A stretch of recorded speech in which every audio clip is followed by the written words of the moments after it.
Good evening, everyone. I'm Mary with Mary Greeley News. I appreciate you joining me here today. Yellowstone has been rocking and a-rolling the last 24 hours ever since there was a magnitude 2.0 earthquake there at the park. It actually happened yesterday at 3:27 p.m. Yesterday, the 9th. Today is June 10th, 2022.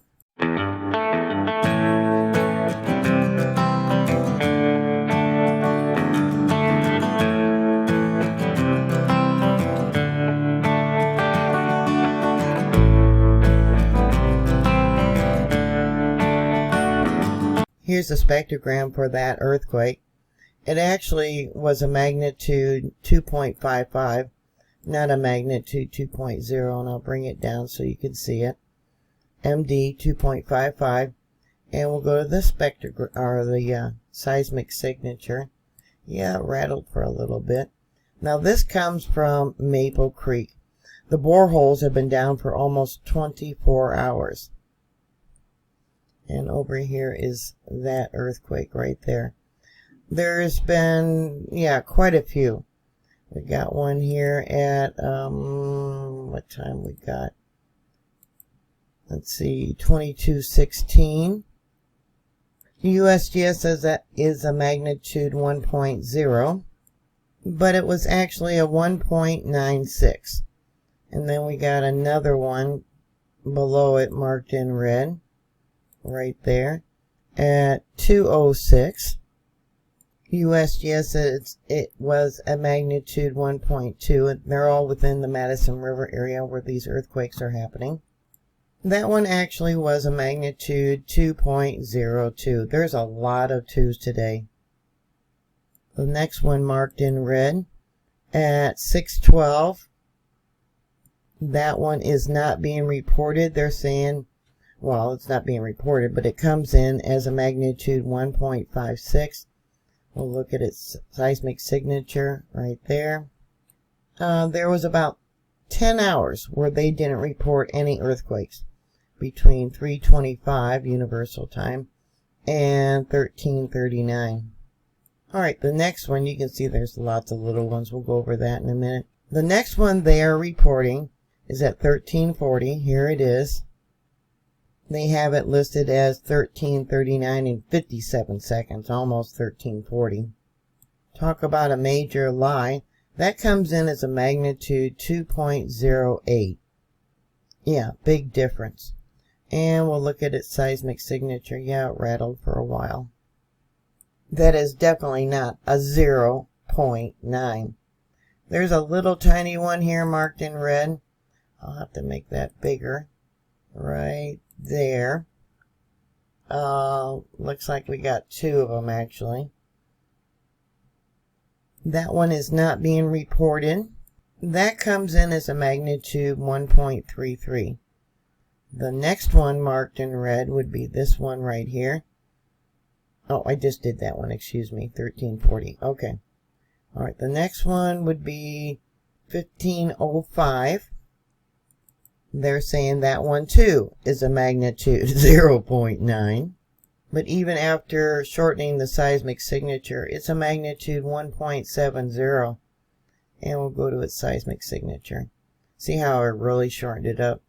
I probably should have put it down here over there, and it comes in as a 1.91.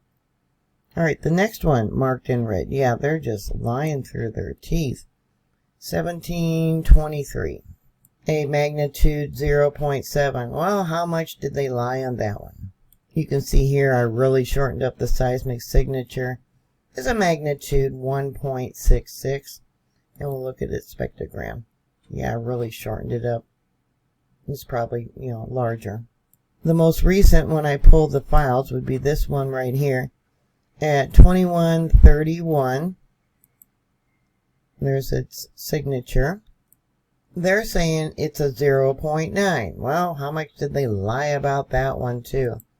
0.9. I greatly reduced its seismic signature. You can see it rattled for a while. But it comes in as a magnitude 1.53, not a 0.9. And there's the spectrogram. Here we have the monitor for Holmes Hill. Let me pull it over a little bit, and you can see all these earthquakes marked in red. There's a lot of them. A lot that they're not reporting. Look at them all. Alright, we got this one here at 1351. We got another one, 1422. Let's see, 1723. 1746. 1805. And remember, from 325 until, what was it? 1339, there was 10 hours that they did not report any earthquakes. This one is marked in red. 811. 918. There's others, so you can see them all, but they're not marked in red. This one is 1102. And what else we got here? 1340. Okay, so between there and there, this whole time, I wish I could light it up. I can't. They're saying no earthquakes occurred, but you can see within this area. Now this is Holmes Hill. This is the monitor for Maple Creek. Okay, so this one they did report, but they didn't report anything from there until here. Yep, 1340, so which means this one marked in red was not reporting at 612. And you can see them all in here. There's a lot of them. They're saying, nope, had no earthquakes for 10 hours. Yep. Look at that.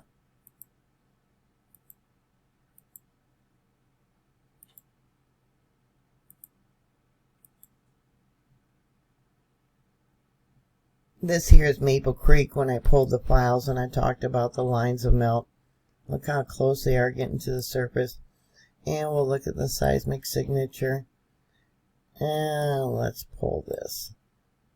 Yeah, this is volcanic tremors. See, they got the rounded tops. Magma on the move. Oh, there's one there that's tectonic. But the rounded tops are volcanic. You know that. That means magma's rising up. And this is what it was showing across the board. Over here at Mary Lake. Yeah, we had a lot of magma coming in. Let's go down here. And we'll go down here. And we'll light it up to see what the spectrogram shows. Which leads me to another thing I want to talk about. Yeah, look at the line of melt. Steamboat Geyser went off. This is the monitor there at Norris Museum. And when you see, I wish I could make this bigger. When you see this type of signature through here, yeah, that's when Steamboat Geyser goes off. Here's the monitor for Steamboat Geyser. Today, the 10th. It's been 18 days, 2 hours, and 43 minutes since its last eruption, which was on May 23rd.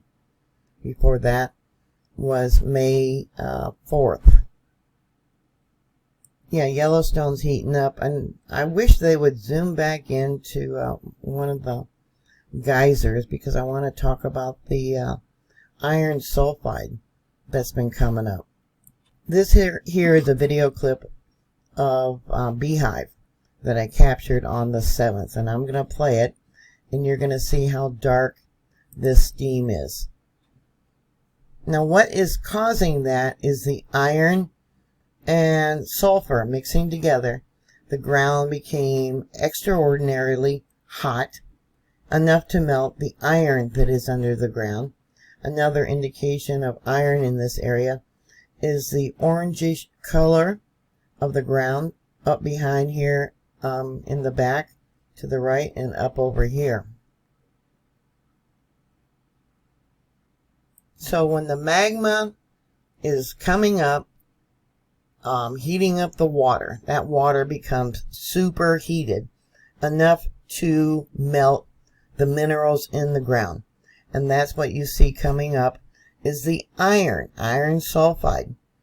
Yellowstone's got a lot of areas where you can see the iron with these different color areas that are orange or red.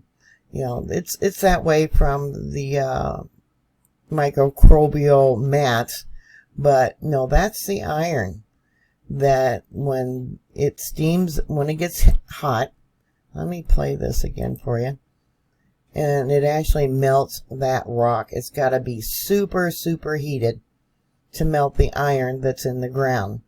Iron and sulfur, so they call it iron sulfide that's coming up. And of course, during times like this, you can really smell the sulfur. So I looked up what is the melting temperature for iron. 2,800 degrees Fahrenheit or 1,538 degrees Celsius. So when you see dirty gray steam coming up from these geysers, yeah, just know how hot it is under the ground and that there has been major changes going on with the system there at Yellowstone.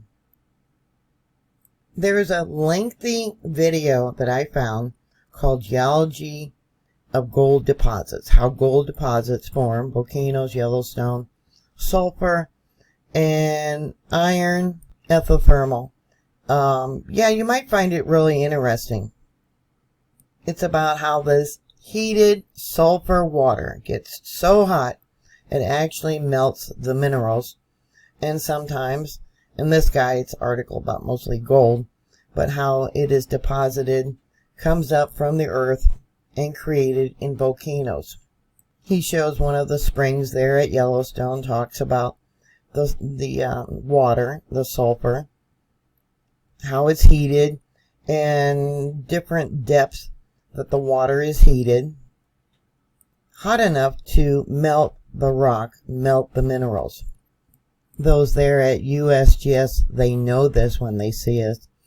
And yeah, it should be a warning sign when they're doing this. Like I said, I've seen Old Faithful black as coal in the past. Yeah, major changes going on there. Here we have the borehole for the Madison River. Like I said, it hasn't been working for 24 hours. And we get the tilt.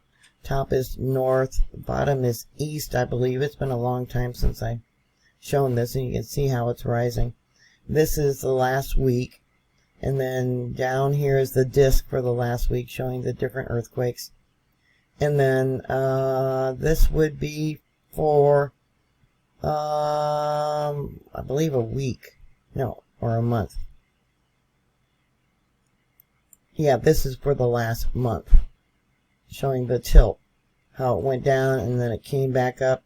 And remember, around the 7th was when I filmed Beehive being really dirty. Alright, here we have the borehole for Grant. Now remember, this is the 7th. When I filmed it was dirty. The tilt for the last week. And remember, the borehole stopped working. In the last week, 1 week worth of earthquakes that made it either go up or down. In this case, it went up. Remember in one of my last videos I was talking about how there was an earthquake swarm there at Grant. And in the past, it had shown that there was an area, weaker crust, where the magma was trying to come up. Now this is for, an entire 30 days. Okay, look at this. And of course, shortly after, yeah, the monitors went down. The borehole for Norris Geyser Basin, well, that went down, yeah, a while ago, on the 27th of last month. They should have been out there right away to get these monitors fixed. The monitor for Yellowstone Lake, no data available. Yeah, what are they hiding? If they got nothing to hide, then why isn't the information available? So what are your thoughts? Put that information, your questions down below. I appreciate you all watching me. If you wish to support my work, I'm also on Patreon. And you can follow me on Twitter. I put a lot of things on Twitter that I can't post on YouTube. I appreciate your time to watch me. And I really appreciate all of you that are supporting me on Patreon. God bless you all. Thank you very much. Please stay safe. And I'll talk to you later. God bless you.